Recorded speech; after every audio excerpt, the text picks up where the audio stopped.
Hey YouTube, so I'm back with another video, and this video is going to be on how I achieve these faux locks. And before I get started with the tutorial, I want to give a huge shout out to all of my new subscribers. Hi and welcome. Okay, so I'm gonna keep it real with you, and I'm gonna let you know 3 of the things you probably want to know prior to achieving this style. The first thing that I'm gonna touch bases on is time. So this specific hairstyle took me 4.5 hours, but as you can see, the parts are very large, and this isn't my first time doing locks, so I kind of have the method down. So it took me 4.5 hours to achieve this style, and I've done locks in the past and they were a lot smaller than this, and it took me between 8 and 24 hours to do this style. So if you're not about that life, this isn't the style for you. The second thing that I want to touch bases on is flexibility. So one thing I think you should know prior to doing this style is if you want the utmost flexibility, then you'll probably want to go with the twist method underneath. And you'll see what I'm talking about in the video, because I'm going to show both methods. Braid method, which I use pretty much virtually throughout my entire hair, and you'll see the twist method as well. The thing about the twist is that it gives you a lot more flexibility with the lock. So if you want to style the lock shortly after achieving the style, the main style, flexibility is kind of important. Majority of my head, I did braids, which is why they're not as flexible as it would be if I would have done twists underneath. So the third thing I want to touch bases on is the method in which you seal the ends of the hair. So one of the biggest downfalls of using the lighter with sealing the ends is it tends to get stuck. The ends become very sticky, and they virtually get stuck to everything, including your clothing, including the pillowcase, you name it. The second method that I'm going to show in the video with the nail glue, if you don't want to have that sticky feel, I don't even know what to call it, the feeling where everything just sticks together. So if you don't want to have that feeling, just use the nail glue method. So enough with me blabbing on about the do's and don'ts of this hairstyle. Let's get into the tutorial. So I already have the hairstyle, the half up, half down. I'm just going to take this style down to show you how I achieve these locks.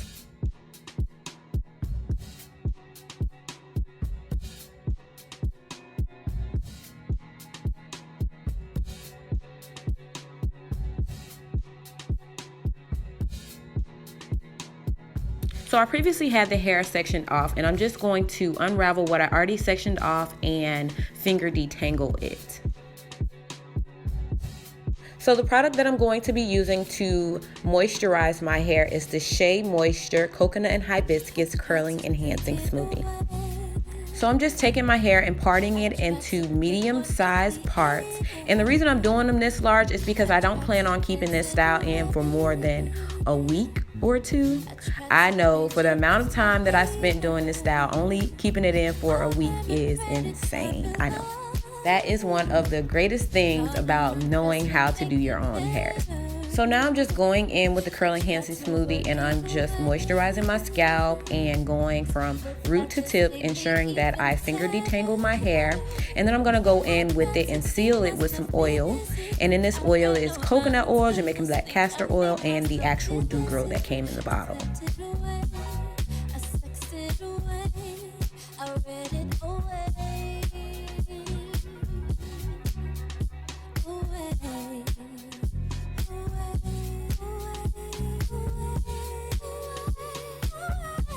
Okay, so I used a total of 4 packs, 2 packs of this Jamaican Locks, that's 44 inches, and 2 packs of the Ultre Batik Reggae Braid.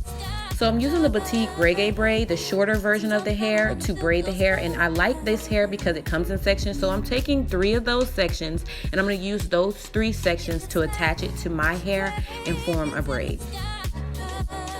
So I sectioned those 3 sections off into another 3 sections, and I'm going to attach that middle section that I'm holding up here with my hair and form a braid. And if you don't know how to braid, there are so many tutorials on YouTube. Just check one out.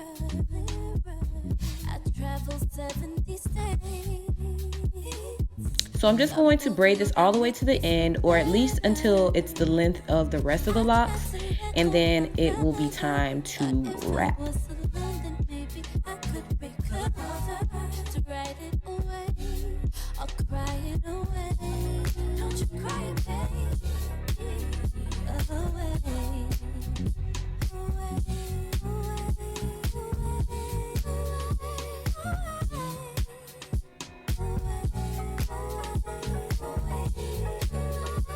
So here's what my plait is now looking like, and now I'm going to take the Jamaican Locks 44-inch hair and I'm going to use that to wrap it around the braid. I use the 44-inch hair because I find that you use less hair when you use the longer length of hair.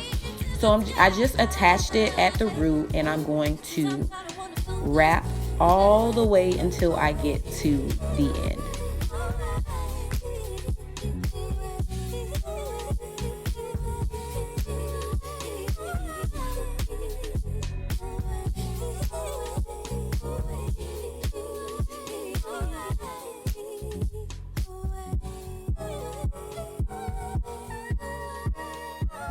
So every 4 or 5 wraps, ensure that you push the hair up to the root so that you're not able to see the braid or the twist through the actual lock.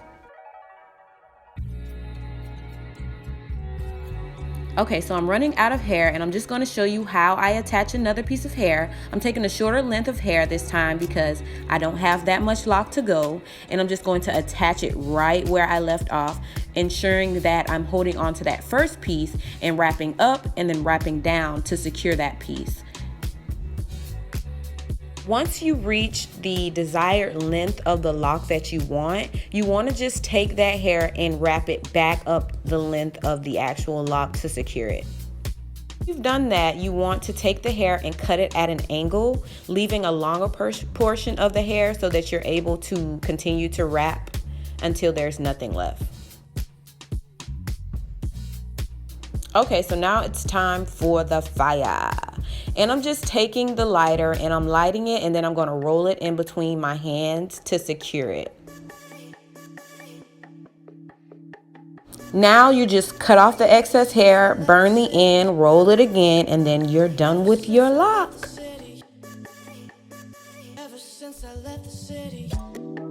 Okay, so now we're going to the second method. The second method is virtually the same thing. I just take the hair into the 3 sections and I'll start it off with a braid, but I'll finish it twisting it.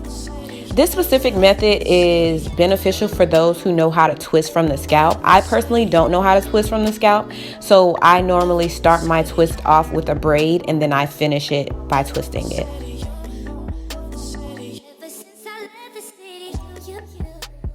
So I'm going to continue to twist the hair until I get the desired length of the lock that I want.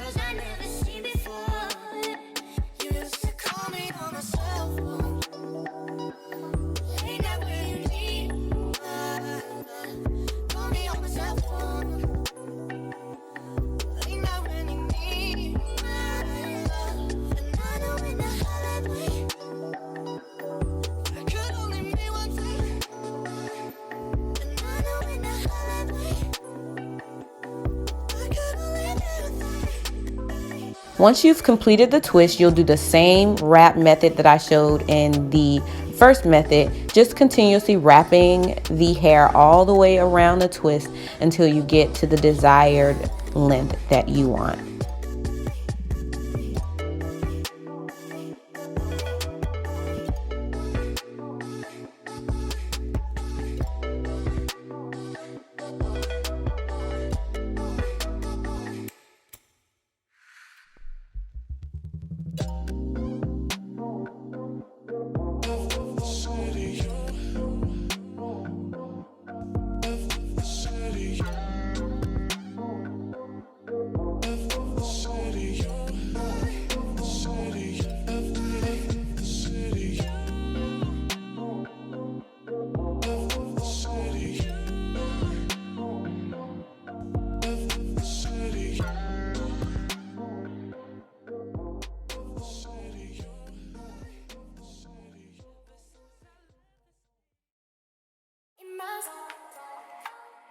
So another reason why I like the nail glue method that I'm about to show you is because I burnt myself a few times with the lighter. So if you aren't about that pain life, once again, go ahead with the nail glue method.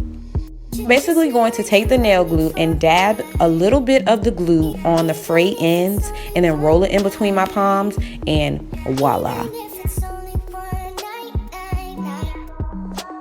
And I'm going to do the same thing I did to the first lock, cut off the excess hair that I do not need, and any other fray ends that I see, just add a little glue, roll it between my palms, and that is it. Now I'm just showing you the difference between the twist and the braid. The twist is a lot more flexible, and the braid, as you can see, it gets stuck. So if you like flexibility, I would say go with the twisted style. So now I'm just going to show you a few ways that I style this style, and leave a comment below on which style you like the best. So stay tuned for the next 2 styles, but if you thought this was an easy to follow along tutorial, thumbs up this video and let me know.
Thank you so much for watching, and stay tuned for my next videos. Bye.